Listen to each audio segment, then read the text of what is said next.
எங்கும் அவன் நிறைந்து ஈசன் இருக்கிறான் அங்கும் இங்கும் எனார்ந்திலன் எங்கும் தங்கும் அவனே தலைவன் அவன் பிற பங்கமில் ஈசன் அவன் சமன் இல்லையே. பொருள்: 1. எங்கும் அவன் நிறைந்து ஈசன் இருக்கிறான். அந்த பரம்பொருள் ஈசன் ஒரு குறிப்பிட்ட இடத்தில் மட்டும் இருப்பவர் அல்ல. அவர் இந்த பிரபஞ்சத்தின் அணு அணுவாக எங்கும் நிறைந்திருக்கிறார். 2. அங்கும் இங்கும் எனார்ந்திலன் எங்கும் அங்கே இருக்கிறான் இங்கே இருக்கிறான் என்று ஒரு இடத்தை சுட்டிக்காட்ட முடியாது. அவன் எங்கும் நிறைந்திருப்பதால் ஒரு வரம்புக்குள் அடங்க மாட்டான். 3. தங்கும் அவனே தலைவன் அவன் பிற எங்கும் நிறைந்த அந்த பெருமானே அனைத்து உயிர்களுக்கும் தலைவன். பிறப்பில்லாதவன், இயற்கையிலேயே தூயவன். 4. பங்கமில் ஈசன் அவன் சமன் இல்லையே அவனுக்கு எந்த குறைபாடும் பங்கம் இல்லை. அவனுக்கு சமமாகவோ அல்லது அவனை விட மேலாகவோ வேறெந்த சக்தியும் இல்லை. அவன்தான் ஒப்பற்றவன். சுருக்கம்: இறைவனை தேடி நாம் எங்கும் அலைய தேவையில்லை. ஏனென்றால் அவன் இல்லாத இடமே இல்லை.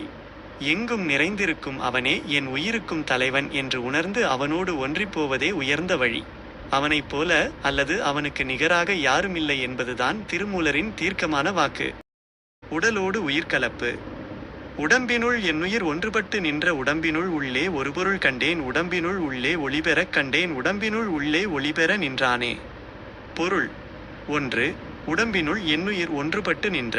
இந்த உடலுக்குள் எனது உயிரானது இறைவனோடு மிக நெருக்கமாக பிரிக்க முடியாதபடி ஒன்றுபட்டு கலந்திருக்கிறது என்பதை உணர்ந்தேன்.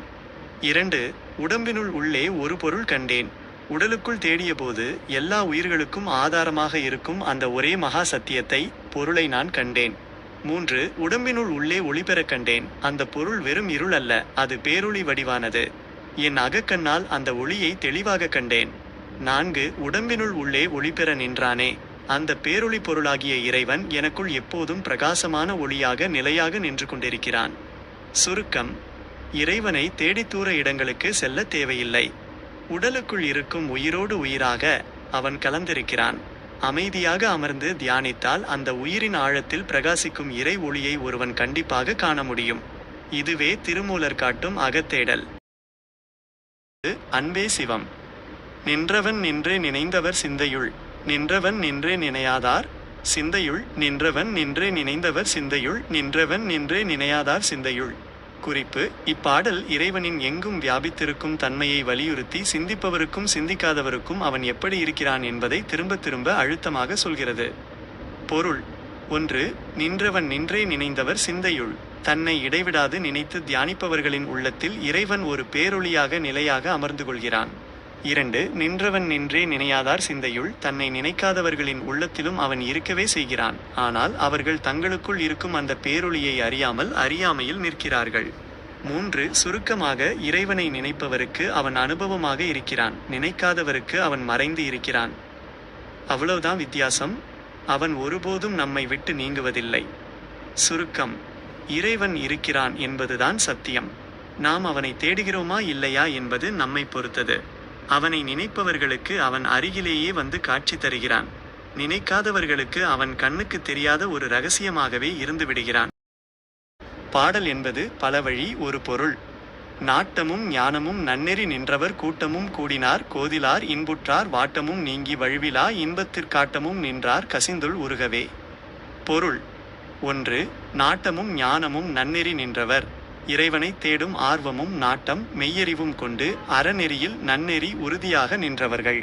2. கூட்டமும் கூடினார் கோதிலார் இன்புற்றார். அத்தகைய தூய உள்ளம் படைத்த ஞானிகளின் கூட்டத்தில் இணைந்து குற்றம் கோது இல்லாத அந்த பேரின்ப நிலையை அடைந்தார்கள்.